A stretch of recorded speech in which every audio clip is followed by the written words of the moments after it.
Perkenalkan, nama saya Kamiliansi dengan NPM 213403130 dari kelas Pendidikan Pancasila A. Assalamualaikum warahmatullahi wabarakatuh. Perkenalkan, nama saya Elsa Novianti dengan NPM 213403529 dari kelas Pendidikan Pancasila A. Perkenalkan, nama saya Nisandra Latifa dengan NPM 213403147.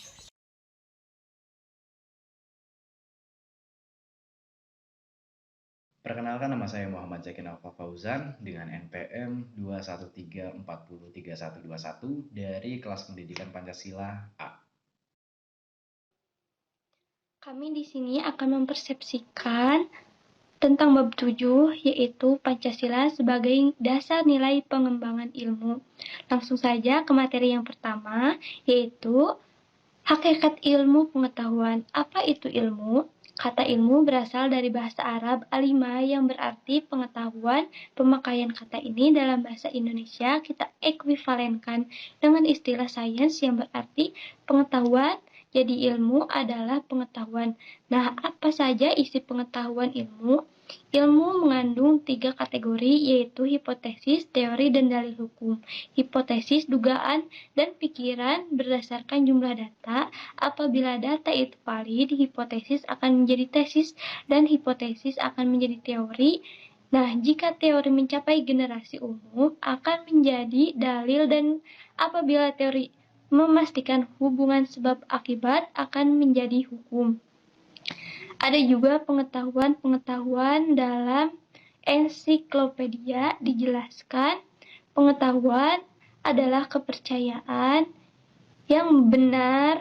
Dengan demikian, pengetahuan merupakan hasil dari proses usaha manusia untuk tahu, sebagaimana dikutip oleh Swedi mengemukakan bahwa pengetahuan yang dimiliki manusia ada 4, yakni yang pertama, pengetahuan biasa, kedua, pengetahuan ilmu, yang ketiga, pengetahuan filsafat, dan yang keempat terakhir adalah pengetahuan agama. Apa perbedaan dari ilmu dan pengetahuan? Untuk memperjelas pemahaman kita perlu juga membedakan antara ilmu pengetahuan yang sifatnya ilmiah dan ilmu pengetahuan saja.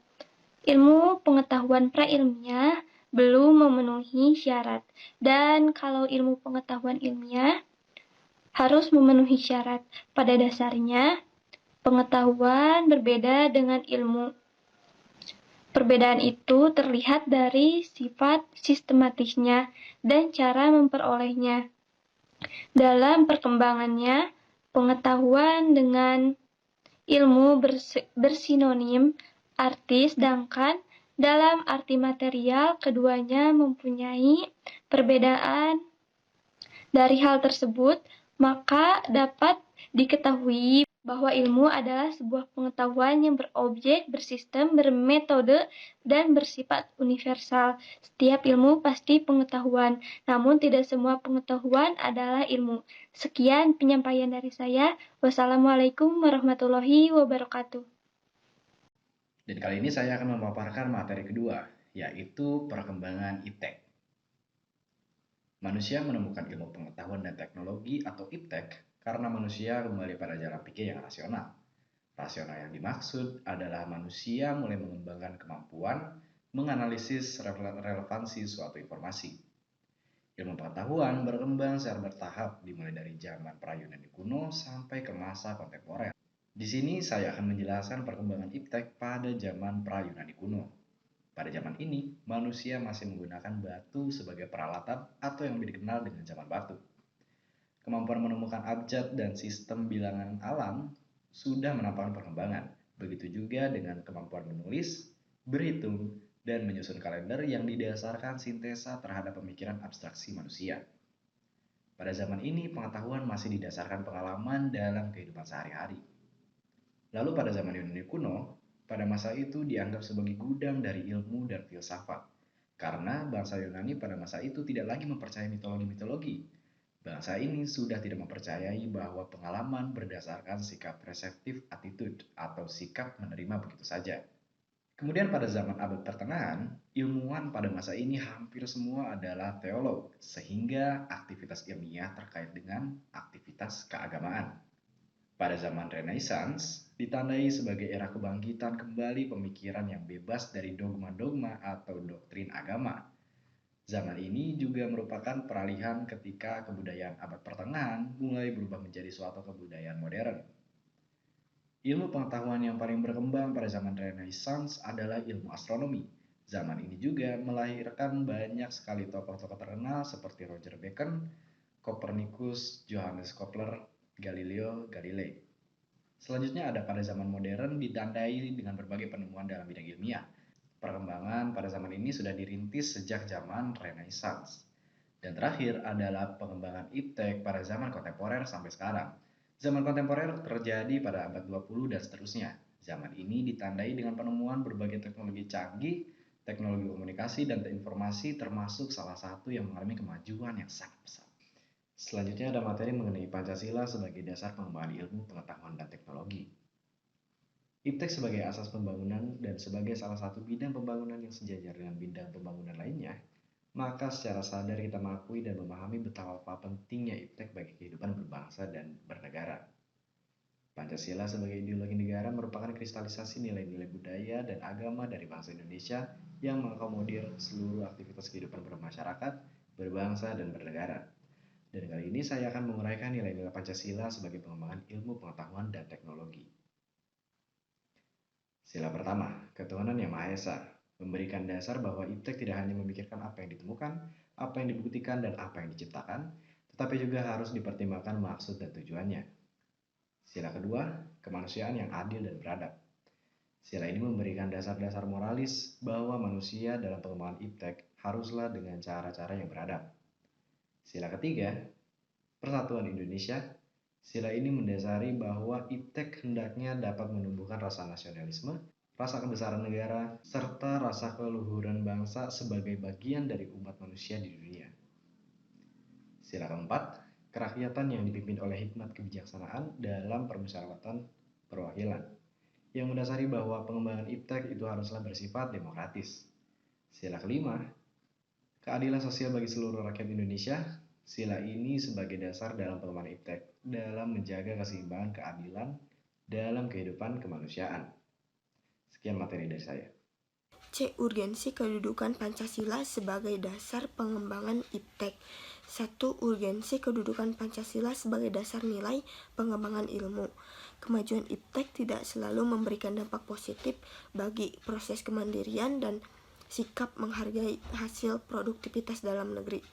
Tidak jarang, karena kemajuan tersebut, banyak generasi muda kehilangan spirit dalam mempertahankan nilai-nilai budaya bangsa yang sudah ada sejak dulu, yang diakibatkan oleh globalisasi yang bersyarat dengan kebebasan.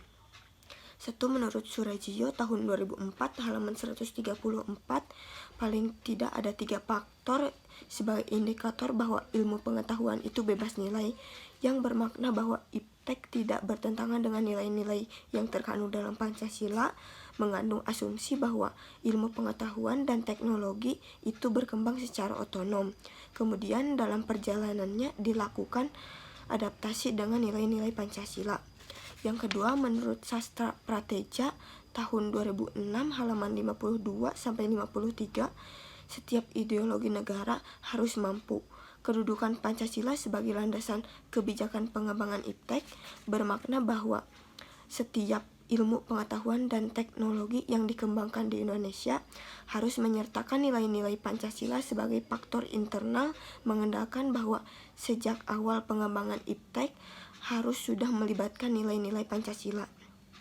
Yang ketiga, masih menurut pendapat Sastra Prateja tahun 2006 halaman 53, Pancasila sebagai landasan etika pengembangan iptek, yang memiliki makna bahwa nilai-nilai Pancasila berperan sebagai rambu normatif bagi pengembangan iptek, mengasumsikan bahwa ada rule of the game yang harus disepakati oleh para ilmuwan sebelum ilmu itu dikembangkan. Sebab ketika iptek terus berkembang, aturan main seharusnya terus mengawal dan membayangi agar tidak terjadi kesenjangan antara pengembangan iptek dengan rule of the game. Dan yang keempat, konsep Pancasila sebagai dasar nilai pengembangan ilmu mengacu pada berbagai jenis pemahaman yang menempatkan bahwa pengembangan iptek harus berakar dari budaya dan ideologi bangsa Indonesia yang memandang bahwa Pancasila bukan hanya sebagai dasar ilmu pengembangan ilmu, tetapi sudah menjadi paradigma ilmu yang berkembang di Indonesia. Sekian dari saya. Terima kasih. Nah, di sini saya akan menjelaskan poin kedua, yaitu tentang alasan diperlukannya Pancasila sebagai dasar nilai pengembangan ilmu. Yang pertama, pluralitas nilai yang berkembang di kehidupan masyarakat Indonesia seiring dengan perkembangan iptek menimbulkan adanya berbagai perubahan. Nah, maka dari itu, bangsa Indonesia harus merenungkan dan juga merefleksikan secara mendalam agar Indonesia tidak terjerumus dalam hal-hal negatif. Yang kedua, dampak negatif yang ditimbulkan oleh perkembangan iptek yang sangatlah pesat dapat membahayakan eksistensi hidup manusia. Nah, maka dari itu diperlukannya tuntunan moral bagi para ilmuwan dalam pengembangan iptek di Indonesia. Yang ketiga, perkembangan iptek didominasi oleh negara-negara barat dengan politik global yang dapat mengancam nilai-nilai khas Indonesia seperti musyawarah, gotong royong, dan sebagainya. Nah, maka dari itu diperlukannya orientasi yang jelas untuk menyaring dan juga menyangkal sehingga kultur Indonesia tidaklah pudar. Nah, yang terakhir yaitu gaya hidup global dapat menggantikan nilai-nilai kearifan lokal. Maka dari itu kita harus senantiasa berorientasi pada nilai-nilai Pancasila. Nah, hubungan antara Pancasila dengan ilmu akuntansi. Ilmu akuntansi merupakan salah satu ilmu yang diperlukan dalam pengelolaan keuangan negara. Tentu, dalam hal itu dibutuhkan tenaga akuntan yang kompeten, serta jauh dari perilaku korupsi, kolusi, dan nepotisme atau biasa disebut KKN. Maka dari itu, dengan adanya Pancasila dalam ilmu akuntansi, dapat menjadikan pedoman nilai-nilai positif dalam pelaksanaan ilmu akuntansi tersebut. Dinamika dan tantangan Pancasila sebagai landasan pengembangan iptek. Pancasila sebagai landasan pengembangan ilmu belum dibicarakan secara eksplisit oleh para penyelenggara negara sejak Orde Lama sampai era Reformasi. Para penyelenggara negara pada umumnya hanya menyinggung masalah pentingnya keterkaitan antara pengembangan ilmu dan dimensi kemanusiaan atau humanisme. Sementara itu, tantangan terhadap Pancasila sebagai dasar pengembangan iptek di Indonesia yang pertama adalah kapitalisme yang sebagian besar menguasai perekonomian dunia, termasuk Indonesia. Akibatnya, ruang bagi penerapan nilai-nilai Pancasila sebagai dasar pengembangan ilmu menjadi terbatas. Upaya bagi pengembangan sistem ekonomi Pancasila yang pernah dirintis oleh Mubyarto pada tahun 1980-an belum menemukan wujud nyata yang dapat diandalkan untuk menangkal dan menyaingi sistem ekonomi yang berorientasi pada pemilik modal besar. Yang kedua adalah globalisasi yang menyebabkan lemahnya daya saing bangsa Indonesia dalam pengembangan iptek sehingga Indonesia lebih berkedudukan sebagai konsumen daripada produsen dibandingkan dengan negara-negara lain. Yang ketiga adalah komunisme menyebabkan Indonesia menjadi pasar bagi produk negara lain yang lebih maju. Yang keempat adalah pragmatisme yang berorientasi pada 3 ciri yaitu workability atau keberhasilan, satisfaction atau kepuasan, dan result atau hasil, mewarnai perilaku kehidupan sebagian besar masyarakat Indonesia. Berdasarkan Pancasila, sila pertama, seorang akuntansi mempertanggungjawabkan hasil pekerjaannya kepada Tuhan Yang Maha Esa. Kebenaran atau kecurangan yang diperbuat oleh seorang akuntan akan dicatat sebagai amal baik ataupun amal buruk olehnya. Hal tersebut berkaitan dengan sikap jujur karena dari kejujuran maka hasil laporan keuangan akan dibuat secara benar. Kejujuran juga termasuk sebagai nilai Pancasila sila kedua dan kelima. Sila kedua memiliki makna yang berarti seorang akuntan harus berlaku adil. Dalam artian, tidak boleh berlaku curang untuk mementingkan keuntungan suatu kelompok sehingga merugikan pihak lain. Sila kelima memiliki makna bahwa seorang akuntan harus turut serta dalam mensejahterakan rakyat melalui profesinya, yaitu dengan bersikap jujur dalam bekerja. Pesan dan pesannya, saya ingin berterima kasih banyak kepada Bapak karena telah bersabar dalam berbagi ilmu kepada kami.